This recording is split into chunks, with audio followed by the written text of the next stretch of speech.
কাল বাদে পরশু পশ্চিমবঙ্গে প্রথম দফার নির্বাচন রয়েছে, আর তার আগে ভোট কুশলী সংস্থা আইপ্যাক তাদের কর্মীদের ছুটিতে যাওয়া নিয়ে ইতিমধ্যেই একটা জল্পনা তৈরি হচ্ছে, জটিলতা তৈরি হচ্ছে। আপনারা জানেন ইতিমধ্যেই একটা ইমেলকে ঘিরেই তোলপাড় পড়ে গিয়েছে।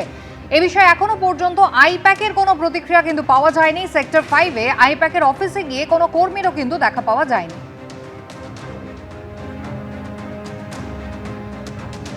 ইতিমধ্যেই কেয়া ঘোষ তিনি সোশ্যাল মিডিয়া একটি পোস্ট করেছেন আইপ্যাকের একটি ইমেলের স্ক্রিনশট, যেখানে দেখা যাচ্ছে যে আইপ্যাকের এইচআর এর পক্ষ থেকে বলা হচ্ছে আগামী 20 দিন আইপ্যাকের যারা কর্মী রয়েছেন তাদেরকে ছুটি নেওয়ার জন্য অনুরোধ করা হচ্ছে এবং 11ই মে অর্থাৎ সমস্ত ভোট প্রক্রিয়া শেষ হয়ে যাওয়ার পরে তারা ফের সকলে মিলে বসবেন এবং এই নিয়ে তারা কথা বলবেন। আর এই ইমেল নিয়েই কিন্তু ইতিমধ্যেই জল্পনা তৈরি হয়েছে। মমতা বন্দ্যোপাধ্যায় তিনি কিন্তু ইতিমধ্যেই মন্তব্য করেছেন যে বিজেপির নাম না করে তিনি বলছেন তাদের 50টা এজেন্সি রয়েছে, কিন্তু তৃণমূল কংগ্রেসের একটাই এজেন্সি যাদেরকে পরিকল্পনা করে ঠিক নির্বাচনের আগে বাংলার বাইরে পাঠিয়ে দেওয়ার চেষ্টা হচ্ছে। এদের সবাইকে তৃণমূল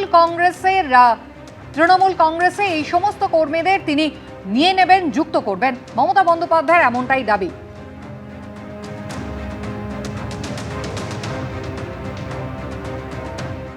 সোমবার বিকাল 5:16 নাগাদ আমরা দাঁড়িয়ে রয়েছি সল্টলেকে সেক্টর 5-এর গোদরেজ ওয়াটারসাইড বিল্ডিংয়ের 11 তলায়, যেখানে আইপ্যাকের অফিস রয়েছে। ইতিমধ্যে আমরা দেখছি যে এই যে আইপ্যাকের অফিসের যে রিসেপশন সেটা সম্পূর্ণ বন্ধ অবস্থায়, এবং এখানে এই যে গেট দুটি রয়েছে, একটি গেট ভেতর থেকে সম্ভবত বন্ধ, আরেকটি গেট এখানে দেখা যাচ্ছে যে তালা ঝুলছে। আমরা এখানে দেখলাম যে ভেতরেও লাইট বন্ধ অবস্থায় রয়েছে এবং এখানে কয়েকজন ফেসিলিটিসের দায়িত্বপ্রাপ্ত কয়েকজন হচ্ছেন। দাদা, একটা বিষয় সেটা হচ্ছে আপনার সঙ্গে একটু আগে কথা বললাম, কবে থেকে মোটামুটি পুরোপুরি কাজ বন্ধ এখানে? 10 তারিখে মেল করবে, তারপরে যেদিনকে আসতে বলবে সব আসবে। মানে বন্ধ হয়েছে কবে থেকে, মানে কাজ বন্ধ? রবিবার সকাল থেকে, মানে গতকাল সকাল। কেউই আসছে না, শুধু ওই হাউসকে মোছামুছি এইসব কাজ হচ্ছে, ডাস্টিং হচ্ছে। নির্দিষ্ট কোনো কারণ বা জানানো হয়েছে? আমরা জানি না, ওটা পলিটিক্যাল ব্যাপারে, ওসব আমরা ভিতরে। এর আগে কোনোদিন এরকম হয়েছে যে হঠাৎ করে এরকম পুরো কাজ? মোটামুটি তাও কতজন প্রত্যেকদিন আসা যাওয়া করে অ্যাপ্রক্সিমেটলি? 350-400 আছে। রিসেপশনেও লোক থাকে কিন্তু কেউ নেই। আপনি কি এখানকারই কর্মী? 10 তারিখের পরে মেল হয়ে আবার হবে। যারা এখানে কর্মীরা ছিলেন তারা মানে কাজ করছেন? কাজ আর ভোটের তো 4 দিন, কাজ কমপ্লিট হয়ে গেছে। হ্যাঁ, কাজ করছে যে যার মতো। এখন তো সব অনলাইনের ব্যাপার, তো কাজ যে যার মতো করছে। ইতিমধ্যে একজন ফেসিলিটিসের একজন কর্মী এই অফিসেই কাজ করেন, তার বক্তব্য হচ্ছে যে যার মতন কাজ করছে। আপাতত গতকাল অর্থাৎ রবিবার দিন সকাল থেকে সম্পূর্ণভাবে এই অবস্থা, সেটাই তার বক্তব্য। আমরাও দেখতে পাচ্ছি যে এখানে একটি গেট, সেই গেটের এখানে তালা ঝুলছে এবং তার সাথে সাথে এখানে আইপ্যাক লেখা রয়েছে, ইন্ডিয়ান পলিটিক্যাল অ্যাকশন কমিটি, এবং এই যে আইপ্যাকের লোগো দেওয়া, এবং তার সঙ্গে সঙ্গে এই যে রিসেপশন, সেখানে চেয়ারও পর্যন্ত নেই, সম্পূর্ণ ফাঁকা অবস্থা হয়ে রয়েছে। যারা এখানকার কর্মী বলে তাদের দাবি করলেন যে তারা এখানে এসছেন, সামান্য কিছু কাজ রয়েছে ভেতরে, সেই কাজগুলোর জন্যই। যদিও কি কারণে বন্ধ, কেন বন্ধ তারা জানেন না, এবং কবে নাগাদ আবার কাজ স্বাভাবিক হবে সেই বিষয় নিয়েও তাদের কাছে তথ্য নেই। প্রায় 300 থেকে 350 জন এখানে রেগুলার বেসিসে কাজ করত, কিন্তু কেউই এখানে এখন আপাতত নেই, এমনটাই তারা জানাচ্ছেন। ক্যামেরায় প্রবীরদের সাথে আবির দত্ত, এবিপি আনন্দ, সল্টলেক। পশ্চিমবঙ্গে এবারের বিধানসভা ভোটে আরও কঠোরভাবে কেন্দ্রীয় বাহিনীকে ব্যবহার করতে চাইছে নির্বাচন কমিশন। সূত্রের খবর, বুথের 100 মিটারের মধ্যে সমস্ত নিরাপত্তার দায়িত্বে থাকবে কেন্দ্রীয় বাহিনী। পুলিশের ভূমিকা থাকবে শুধুমাত্র ভোটারদের লাইন নিয়ন্ত্রণ করার কাজে। এবার নজিরবিহীনভাবে ভোটের দিন ঘোষণারও আগে রাজ্যে চলে এসেছিল কেন্দ্রীয় বাহিনী। কলকাতা ও জেলায় নিয়মিত টহল দিতে দেখা গেছে তাদের। তারপর কাশ্মীর থেকে আনা হয়েছে বুলেট প্রুফ সাজোয়া গাড়ি, যা দেখে অনেকে বলছেন বার্তাটা পরিষ্কার। পশ্চিমবঙ্গে হিংসামুক্ত ভোট করাতে নির্বাচন কমিশন এবার মরিয়া। আর সেই বার্তাই কার্যত আরও স্পষ্ট হল কলকাতায় সমস্ত কেন্দ্রীয় বাহিনীর প্রধানদের বৈঠকে।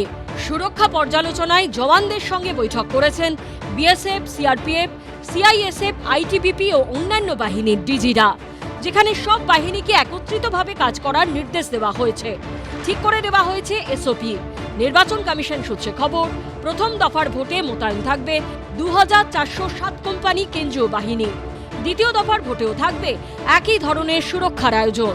শুধু কলকাতাতেই থাকবে প্রায় 250 কোম্পানি। এক সেকশনে থাকেন 8 জন জওয়ান।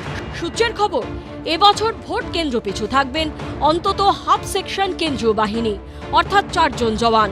আর ভোট কেন্দ্রে বেশি বুথ থাকলে সেখানে 2 সেকশন পর্যন্ত বাহিনী থাকবেন, অর্থাৎ 16 জন। 10 থেকে 12টি ভোট কেন্দ্র পিছু থাকবে একটি কেন্দ্রীয় বাহিনীর কিউআরটি, থানা পিছু 8টি মোবাইল এবং HRFS ভ্যান।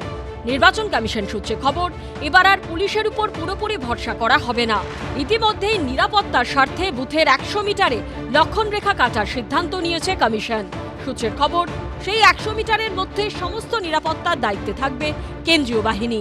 পুলিশের ভূমিকা থাকবে শুধুমাত্র ভোটারদের লাইন নিয়ন্ত্রণ করার কাজে। নিজের মতো কাজ করবে কেন্দ্রীয় বাহিনী, পুলিশ শুধুমাত্র গাইড করবে। এমনকি কোথাও গন্ডগোলের খবর পেলে জওয়ানরা যাতে অলিগলিতে পৌঁছে যেতে পারেন, তার জন্য তাদেরকে মোটর বাইক দেওয়া হবে।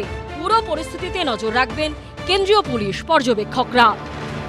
যে পোলিং বুথ আছে 100 মিটার ভিতর শুধু কেন্দ্রীয় বাহিনীর রোল থাকবে। 100 মিটার ভিতর কেউ ঢুকতে পারবে না। 100 মিটার ভিতর একটা লাইন থাকবে, যেখানে পেন্ট থেকে হবে, চক থেকে হবে, কোনো লোক ভিতর ঢুকতে পারবে না সিএপিএ পারমিশন ছাড়া। রাজ্য পুলিশের ভূমিকা স্যার, রাজ্য পুলিশ কোথায় থাকে? রাজ্য পুলিশ তো থাকছেই, রাজ্য পুলিশ তো সব আছে, লড়টা দেখছে, রাজ্য পুলিশ যে বাইরে আছে। একদিকে নির্বাচন কমিশন তৎপর, অন্যদিকে তা নিয়ে তুঙ্গে রাজনৈতিক তরজা। পুরো যুদ্ধজাহাজ নিয়ে এসছে। পয়েলগাঁওতে টেরোরিস্টদের আটকাতে পারে না বাংলার লোক কি টেরোরিস্ট?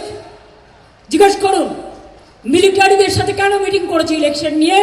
মানুষকে হত্যা করতে চাও, রক্ত ঝরাতে চাও, নাকি শান্তিতে নির্বাচন করতে চাও?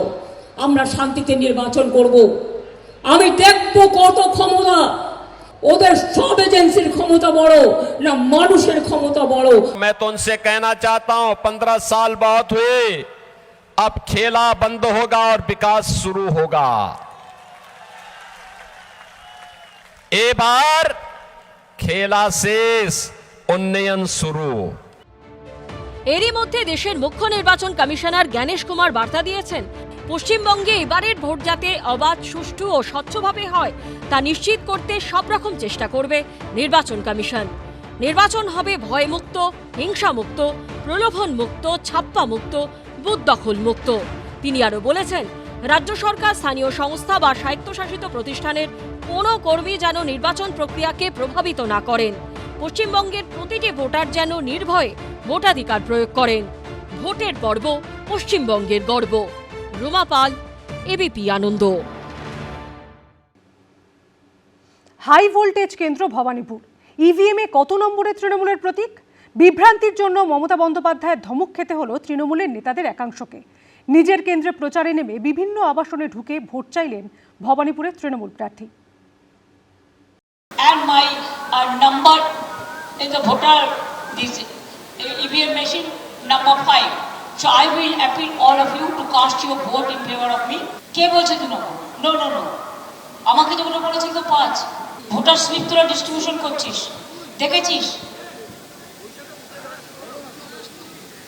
2 ভোটের মুখে ভবানীপুরে বিভ্রান্তি। ইভিএমে কত নম্বরে নাম তৃণমূল প্রার্থী মমতা বন্দ্যোপাধ্যায়ের? 2 নাকি 5? কত নম্বরে তৃণমূলের প্রতীক তা নিয়ে রীতিমতো বিরক্তি প্রকাশ করলেন ভবানীপুরের তৃণমূল প্রার্থী মমতা বন্দ্যোপাধ্যায়। শেক্সপিয়ার সরণি থানার উল্টো দিকের পথসভা থেকে এই নিয়ে ক্ষোভ উগরে দিতে দেখা গেল তাকে। কে বলছে 2 নম্বর? নো নো নো, আমাকে তো বলেছিল তো 5। ভোটার স্লিপ তোরা ডিস্ট্রিবিউশন করছিস, দেখেছিস? 2 আমি দেখেছিলাম 5। ভোটার লিস্ট দেখে বলো, ভোটার স্লিপ দেখে বলো। নেই 2 নম্বর মে হ্যাঁ, it's good that 2 for victory.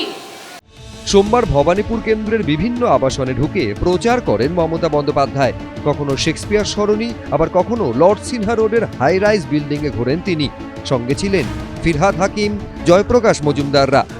और मेरे को पसंद होता है कि आप लोग एक साथ में रहते हैं, आप ऑल फेस्टिवल में आप भाग लेते हैं। मैं तो हर पूजा में करते हैं।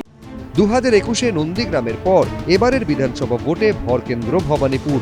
নির্বাচনী ময়দানে ফের মুখোমুখি লড়াইয়ে মমতা বন্দ্যোপাধ্যায় এবং শুভেন্দু অধিকারী।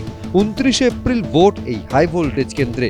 কে বাজিমাত করবে তা জানা যাবে 4 মে। কৃষ্ণেন্দু অধিকারী, এবিপি আনন্দ, কলকাতা। এবিপি আনন্দ, এগিয়ে থাকে, এগিয়ে রাখে।